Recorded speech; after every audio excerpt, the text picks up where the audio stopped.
conflits qui les lient, c'est que les chauffeurs sont ceux qui travaillent, les syndicats sont ceux qui sont arrêtés.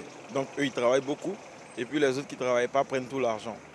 Et il y a tellement de syndicats que les chauffeurs sont obligés de payer à chaque carrefour, donc ils vont faire des palabres tout le temps. Je pense que c'est le manque de compréhension entre eux. Ils ne se comprennent pas au fait. Souvent, pour un oui, pour un non, c'est la bagarre. Genre, son camarade a garé, il n'a pas garé où il faut. Alors on l'attrape, le syndicaliste dit, comme tu n'as pas garé où les autres ont garé pour pouvoir payer l'argent que tu dois payer, alors la bagarre s'engage entre eux. Le plus souvent, c'est le problème même fondamental qui est là. A12, la chaîne d'ici et d'ailleurs. Ici, on dit de ne pas garer au niveau, après le virage, ne pas garer. Quand on dit ne garez pas après le virage, ça devient un problème. Moi, c'est un syndicat, mais je passe sur cette ligne. Moi, c'est sur la ligne de Yopougon. Mais je ne peux pas voir mes frères en danger et puis ils m'étaient. Je serais obligé de les secourir.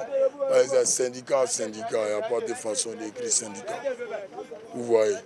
Voilà, souvent les chauffeurs sont tellement têtus que nous, on les parle là, on est fatigué.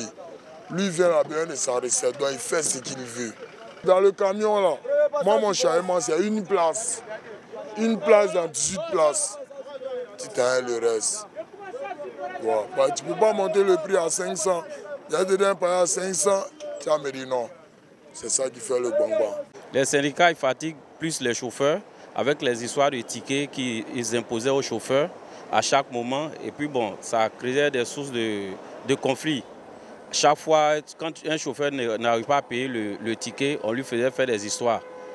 Et souvent même, d'autres arrivaient jusqu'à casser les pare-brises des véhicules des propriétaires. Et ils nous imposaient, nous autres propriétaires de véhicules, à chaque fois payer la ligne à des coûts exorbitants. Alors que c'est quand même compliqué parce qu'il y a des taxes communales qu'on doit payer, il y a les impôts qu'on doit payer. En plus de cela, ils nous imposent encore eux-mêmes encore des taxes.